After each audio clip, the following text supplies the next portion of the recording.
We are back on Inside Politics today. Our guest, Nashville Congressman Jim Cooper, who's in Washington with the House, considering the relief bill that's expected to pass the House of Representatives on Friday.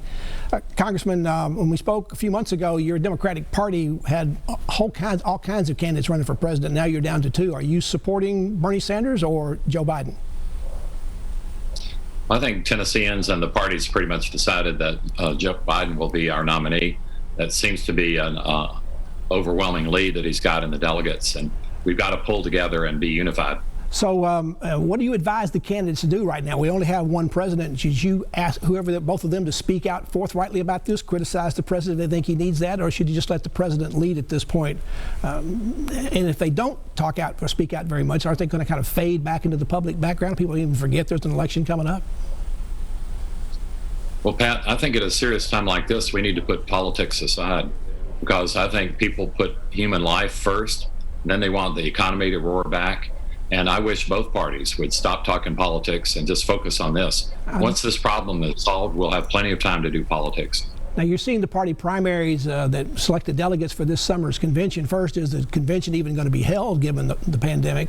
But are they going to have enough delegates to be able to give Joe Biden or anybody a first-round victory on this to be the nominee? I mean, there seem to be a lot of problems left to be considered by the party just to get to a candidate.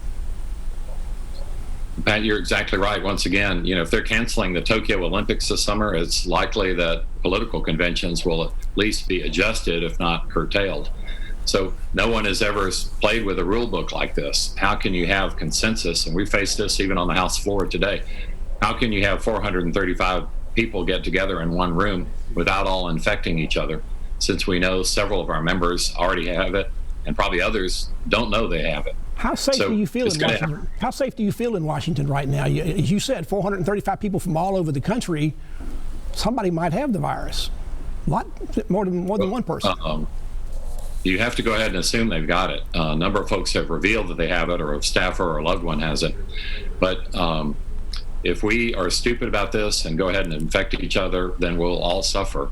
So we just take sensible precautions, physical distancing, wash your hands like crazy, sing happy birthday twice so that you'll have another birthday. Those are the things we should be doing. Is it time for Congress to do off-site meetings and even off-site votes? I mean, have we come to that point? And what are the pros and cons of doing that in a democracy? Well, the news media is adjusted to Zoom and FaceTime and technologies like that. We may have to do that in Congress.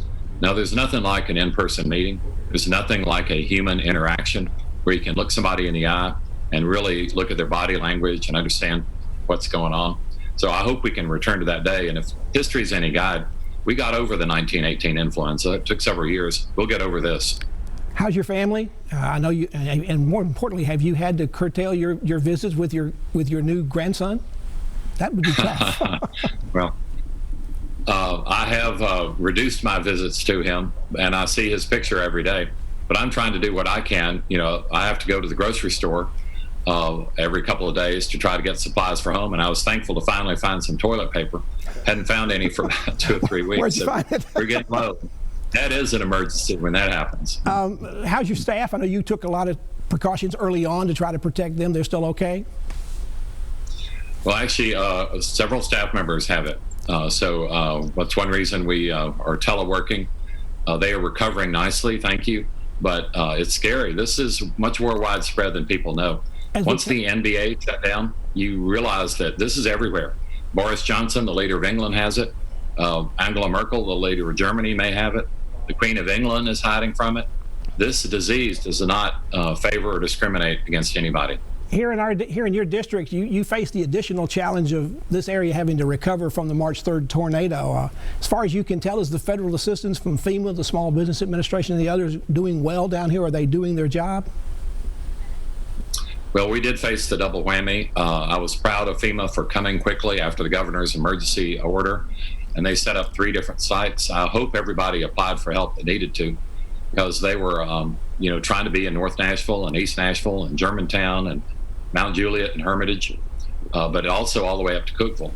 And then this terrible virus hits us. So FEMA is involved in helping us in both ways. And FEMA is now in charge of the national emergency relief effort for the virus, as well as our local tornado damage. So we need to hope and pray there's not a third curse that's headed our way, because these two we've already suffered are terrible. So you do have some concerns that because of this pandemic and all the other things going on in the world and the country, that our tornado victims down here might get forgotten or a little overlooked?